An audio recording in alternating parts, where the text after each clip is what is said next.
नमस्कार, मैं प्रतीक चौधरी और स्वागत है आपका हमारे इस चैनल में। दोस्तों, मुजफ्फरनगर की सीट है जो कि जाट लाइन की सीट है। वो जो सीट है उस सीट पर जो मुकाबला है वो हरिंदर मलिक और संजीव बालियान के साथ बीच में जो है काफी कड़ा दिखाई दे रहा है। तो अभी जो चुनाव प्रचार है वो थम चुका है और जो वोट्स हैं वो कहीं ना कहीं जो वोटर हैं वो डालने वाले हैं 19 अप्रैल को। तो हम जानते हैं, देखते हैं कि जो है इस सीट पर क्या जो समीकरण है वो बैठते हैं। क्या जो आरएलडी का जो वोट शेयर है, क्योंकि जो जैन चौधरी है वो भाजपा के साथ आ रहे हैं, तो क्या जैन चौधरी का जो वोट है वो भाजपा में से हो पाएगा या नहीं हो पाएगा, हम ये थोड़ा सा जानने की कोशिश करते हैं। मैं सबसे पहले आपके साथ में इसके जो विजुअल्स है वो शेयर कर देता हूँ। तो ये देखिए, इस सीट पर जो कैंडिडेट्स है वो है हरिंदर मलिक जी। तो ये हरिंदर मलिक हैं जो एक्स मेंबर ऑफ पार्लियामेंट है और हरियाणा से ये जो है हरियाणा को इन्होंने राज्यसभा में रिप्रेजेंट किया। ये संजीव बालियान है, केंद्रीय मंत्री हैं और एक है दारा सिंह प्रजापति। तो ये जो तीन कैंडिडेट है वो यहाँ पर आपको दिख रहे होंगे। और इसके अलावा अगर हम बात करें यहाँ की जो असेंबली सेगमेंट है कि असेंबली सीट है वो कौन जीता है, ये देखिए। क्योंकि आरएलडी इस एरिया में जो है, जो राष्ट्रीय लोकदल है वो कहीं ना कहीं एक जो अच्छा होल्ड है वो इस एरिया में रखती है।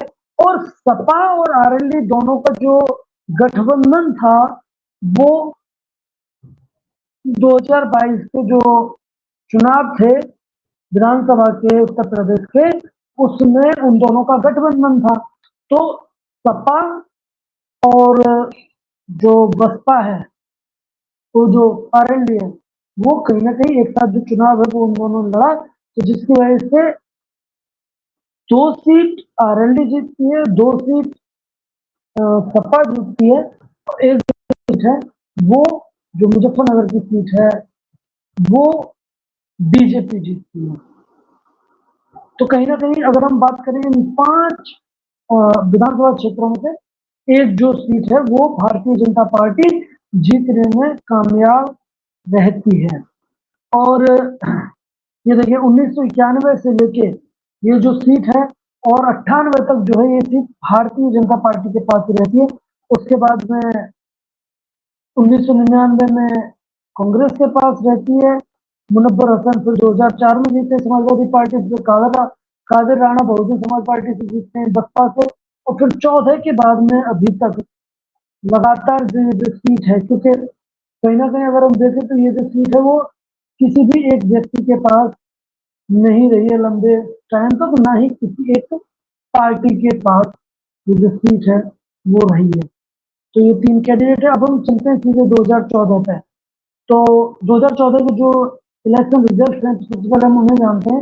ये देखिए, जो संजीव कुमार बालियान है उन्हें 6,53,000 जो वोट है वो मिलते हैं। और 2014 में देखिए, यहाँ पर ये जो बात है वो देखने वाली है कि सपा और बसपा 2014 के अंदर सपा और बसपा दोनों जो पार्टियां हैं वो अलग अलग यहाँ पर इस सीट पर जो चुनाव है वो लड़ती है।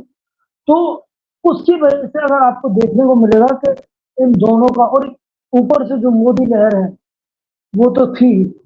तो और ये देखिए, दो लगभग 2.5 लाख और 1,60,000 जो वोट है, 1,60,000 समाजवादी पार्टी को मिलते हैं, बहुजन समाज पार्टी को मिलते हैं 2,52,000 वोट। और फिर यही जो है, फिर इसी में 6,53,000 वोट के साथ में जो संजीव बालियान है वो जीत जाते हैं।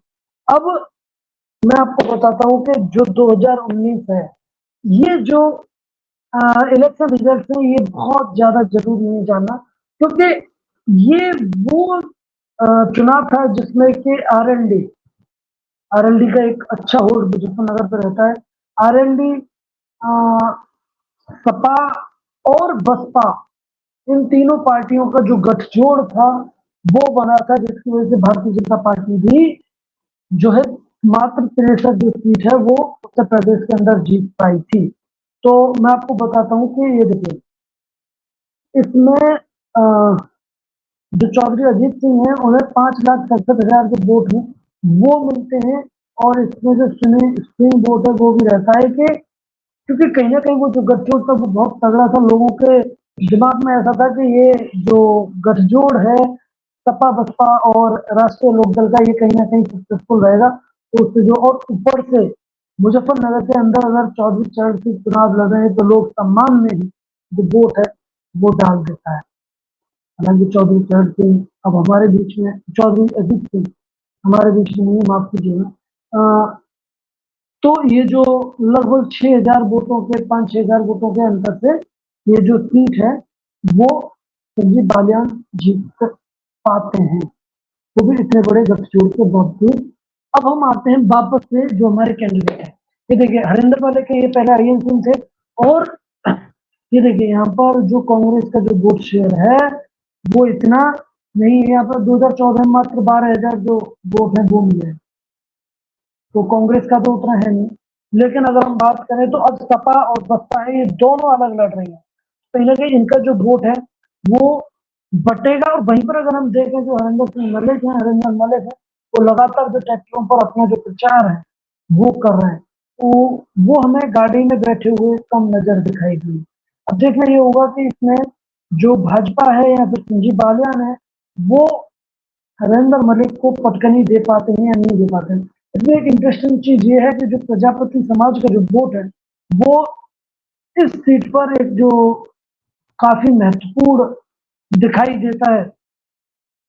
तो वो जो प्रजापति समाज का जो वोट है वो धाराशिव प्रजापति पर शिफ्ट होता है। यहाँ से जिस तरीके से वो जो वोट शेयर है पिछले 10-12 सालों से लगातार जो है भाजपा के साथ जुड़ा हुआ है, तो क्या भाजपा का ही जो साथ है, वो जो वोट शेयर है या फिर वो जो समाज है वो देगा।